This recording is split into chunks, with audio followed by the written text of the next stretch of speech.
Assalamualaikum warahmatullahi wabarakatuh. Alhamdulillahirabbil alamin. Allahumma sholli ala Muhammad wa ala ali Muhammad. Kembali bersama saya channel Al Husain. Kali ini saya akan membacakan artikel tentang hukum musik. Sebelum saya membaca, bahwasanya saya pribadi terkadang masih terdengar musik, meskipun itu saya tidak mau merubah-rubah hukum. Saya pribadi yang ngaku salah.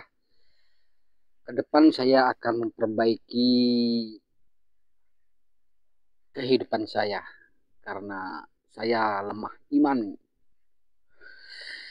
Di sini saya hanya membaca berkaitan artikel yang ditulis oleh Muslim or Id. Bismillahirrahmanirrahim.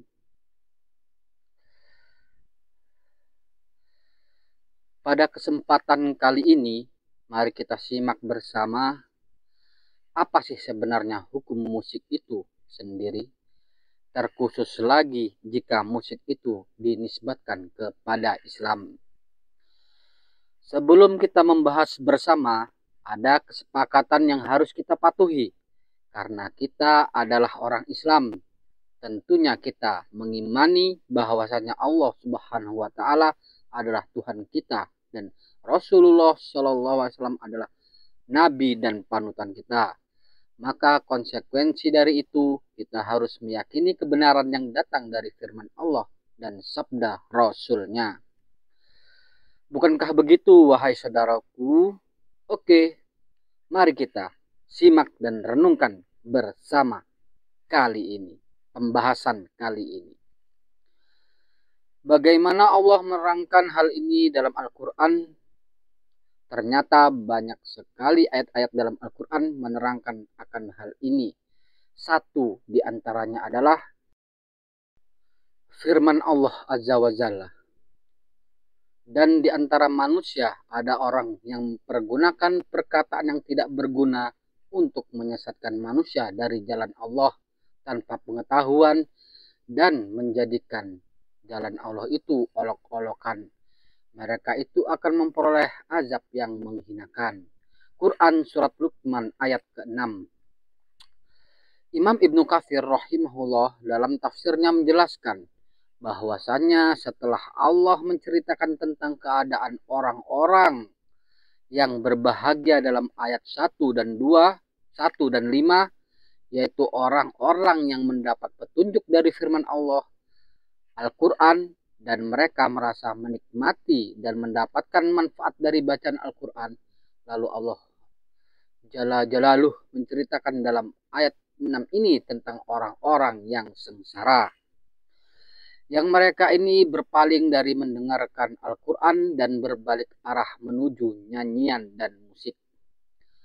Abdullah bin Mas'ud radhiyallahu anhu, salah satu sahabat senior Nabi, berkata ketika ditanya tentang maksud ayat ini, maka beliau menjawab bahwa itu adalah musik. Seraya beliau bersumpah dan mengulangi perkataannya sebanyak 3 kali. Begitu juga dengan sahabat Abdullah bin Abbas radhiyallahu anhuma, yang didoakan Rasulullah SAW Allah memberikan kelebihan kepada beliau dalam menafsirkan Al-Quran, sehingga beliau dijuluki sebagai Turjumanul Al-Quran. Bahwasanya beliau juga mengatakan bahwa ayat tersebut turun berkenaan dengan nyanyian.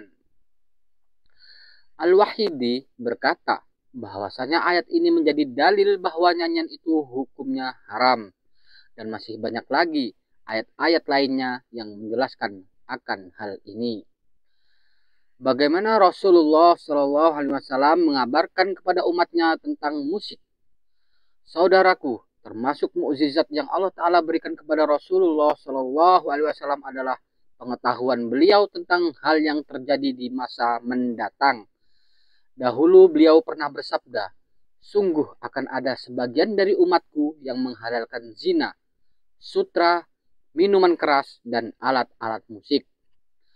Saudaraku, bukankah apa yang telah dikabarkan oleh beliau itu telah terjadi pada zaman kita saat ini? Dan juga dalam hadis lain, secara terang-terangan Rasulullah Shallallahu Alaihi Wasallam menjelaskan tentang musik. Beliau pernah bersabda, "Aku tidak melarang kalian menangis, namun yang aku larang adalah dua suara yang bodoh dan maksiat. Suara di saat nyanyian hiburan kesenangan, permainan dan lagu-lagu setan, serta suara ketika terjadi musibah, menampar wajah, merobek baju, dan jeritan setan."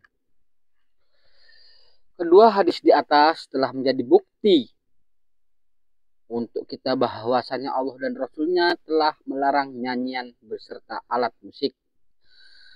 Sebenarnya masih banyak bukti-bukti lain baik dari Al-Quran, hadis maupun perkataan ulama yang menunjukkan akan larangan dan celaan Islam terhadap nyanyian dan alat musik. Dan hal ini bisa dirujuk kembali ke kitab Ibnul Qayyim yang berjudul Ighatsatul Lahafan atau kitab-kitab ulama lainnya yang membahas tentang hal ini. Lalu bagaimana dengan musik Islami? Setelah kita mengetahui ketiga dalil di atas, mungkin ada yang bertanya di antara kita, lalu bagaimana dengan lagu-lagu yang isinya bertujuan untuk mendakwahkan manusia kepada kebaikan atau nasyid-nasyid Islami yang mengandung ajakan manusia untuk mengingat Allah? Bukankah hal itu mengandung kebaikan? Maka kita jawab, ya benar, hal itu mengandung kebaikan. Tapi menurut siapa? Jika Allah dan Rasul-Nya menganggap hal itu adalah baik dan menjadi salah satu cara terbaik dalam berdakwah, maka Rasulullah Shallallahu Alaihi Wasallam beserta para sahabat adalah orang-orang yang paling pertama kali melakukan hal tersebut. Akan tetapi tidak ada satupun cerita bahwa Rasulullah Shallallahu Alaihi Wasallam dan para sahabatnya melakukannya, bahkan mereka melarang dan mencela hal itu. Wahai saudaraku, perlu diketahui bahwasanya nasyid Islami yang banyak kita dengar sekarang ini bukanlah nasyid yang dilakukan oleh para sahabat Nabi yang mereka lakukan ketika mereka melakukan perjalanan jauh ataupun ketika mereka bekerja. Akan tetapi nasyid-nasyid saat ini merupakan budaya kaum sufi yang mereka lakukan dalam rangka mendekatkan diri kepada Allah Ta'ala. Mereka menjadikan hal ini sebagai bentuk pendekatan diri kepada Allah, yang padahal hal ini tidak pernah dilakukan oleh Rasulullah SAW dan para sahabatnya. Maka dari mana mereka mendapatkan hal ini? Maka telah jelas bagi kita bahwa kaum sufi tersebut telah membuat syariat baru, yaitu membuat suatu bentuk pendekatan diri kepada Allah Ta'ala dengan cara melantunkan nasyid, yang hal tersebut tidak pernah dicontohkan oleh Rasulullah SAW.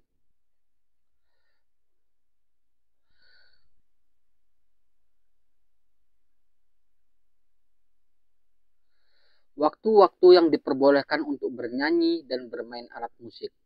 Saudaraku, ternyata Islam tidak melarang kita secara mutlak untuk bernyanyi dan bermain alat musik. Ada waktu-waktu tertentu yang kita diperbolehkan untuk melakukan hal itu. Kapan itu? 1. Ketika hari raya. Hal ini berdasarkan hadis yang diriwayatkan oleh istri beliau, Ummul Mukminin Aisyah radhiyallahu anha. Beliau berkata, Abu Bakar radhiyallahu anhu masuk ke tempatku, dan di dekatku ada dua anak perempuan kecil dari wanita Ansor sedang bernyanyi tentang apa yang dikatakan oleh kaum Ansor pada masa perang Bu'at. Lalu aku berkata, keduanya bukanlah penyanyi. Lalu Abu Bakar berkata, apakah seruling setan ada di dalam rumah Rasulullah? Hal itu terjadi ketika hari raya. Kemudian Rasulullah bersabda, wahai Abu Bakar, sesungguhnya setiap kaum memiliki hari raya, dan ini adalah hari raya kita. Ketika pernikahan. Yang kedua, ketika pernikahan. Hal ini berdasarkan hadis sahih yang diriwayatkan oleh Imam Bukhari yang menceritakan tentang anak kecil yang menabuh rebana dan bernyanyi dalam acara pernikahannya Rubai' binti Muawid, yang pada waktu itu Rasulullah SAW tidak mengingkari adanya hal tersebut. Dan juga berdasarkan dari sebuah hadis bahwasanya beliau pernah bersabda, pembeda antara yang halal dan yang haram adalah menabuh rebana dan suara dalam pernikahan. Jadi jelas bukan bahwa keadaan yang diperbolehkan untuk bernyanyi dan bermain alat musik hanyalah ketika hari raya dan pernikahan. Dan alat musik yang diperbolehkan hanyalah duf, rebana yang hanya dimainkan oleh wanita. Beberapa karakter khas yang ada dalam nyanyian dan musik. 1. Dapat melalaikan hati. 2. Menghalangi hati untuk memahami Al-Quran dan merenungkannya serta mengamalkan kandungannya. 3. Al-Quran dan nyanyian tidak akan bertemu secara bersamaan dalam hati selamanya. Karena Al-Quran melarang mengikuti hawa nafsu dan memerintahkan untuk menjaga kesucian hati. Sedangkan nyanyian memerintahkan sebaliknya, bahkan menghiasinya dan merangsang jiwa manusia untuk mengikuti hawa nafsu. 4. Nyanyian dan minuman keras ibarat saudara kembar dalam merangsang jiwa untuk melakukan keburukan, saling mendukung dan menopang satu sama lain. 5. Nyanyian itu pencabut kewibawaan seseorang. 6. Nyanyian dapat menyerap masuk ke dalam pusat khayalan lalu membangkitkan nafsu dan syahwat yang terpendam di dalamnya. Dan masih banyak lagi yang lainnya. Karakter-karakter khas yang terdapat pada musik tersebut mencakup semua jenis musik, baik itu musik rock, pop, dangdut, maupun musik islami. Karena hal ini memang telah terbukti di kalangan para pecinta musik, dan memang nyanyian dan musik ini sangat besar pengaruhnya bagi para pelaku dan pendengarnya dari segala sisi, baik dari akidahnya, akhlaknya, maupun dari akal pikirannya yang telah menunjukkan adanya kemerosotan yang sangat signifikan jika dibanding dengan generasi kakek nenek kita yang mana dulu masih jarang ditemukan adanya nyanyian ataupun musik. Renungan. Wahai saudara, kami rasa ketiga dalil dari Al-Quran dan hadis di atas dan penjelasannya setelahnya sudah cukup untuk membuktikan kepada kita bahwa Islam melarang adanya nyanyian dan alat-alat musik, dan juga sudah cukup melegakan hati saudaraku yang memang sebelumnya kontra dengan musik, dan menjadikan terang dan jelas bagi saudaraku yang sebelumnya pro dengan musik. Dan telah terjawab sudah pertanyaan pada judul pembahasan kita saat ini. Bukankah demikian? Namun memang sudah seharusnya bagi kita seorang muslim untuk menerima dengan tunduk apa yang telah ditetapkan Allah dan Rasulnya, tanpa ada rasa berat dan penolakan sedikit pun dari dalam hati kita. Karena jika hal itu terjadi, maka itu adalah salah satu tanda adanya kesombongan yang ada dalam hati kita. Karena Rasulullah SAW bersabda, tidak akan masuk ke dalam surga seseorang yang di dalam hatinya ada setitik kesombongan. Lalu ada seorang laki-laki bertanya pada beliau, sesungguhnya manusia itu menyukai baju yang indah dan sandal yang bagus. Lalu beliau menjawab, sesungguhnya Allah itu indah dan menyukai keindahan. Kesombongan itu adalah menolak kebenaran dan meremehkan manusia. Semoga Allah Subhanahu wa taala senantiasa memberikan kita taufik dan kekuatan untuk bisa melakukan segala apa yang Dia perintahkan dan menjauhi segala apa yang Dia larang. Sesungguhnya Allah Ta'ala yang Maha Pemberi taufik dan tidak ada daya dan kekuatan kecuali hanyalah milik Allah semata.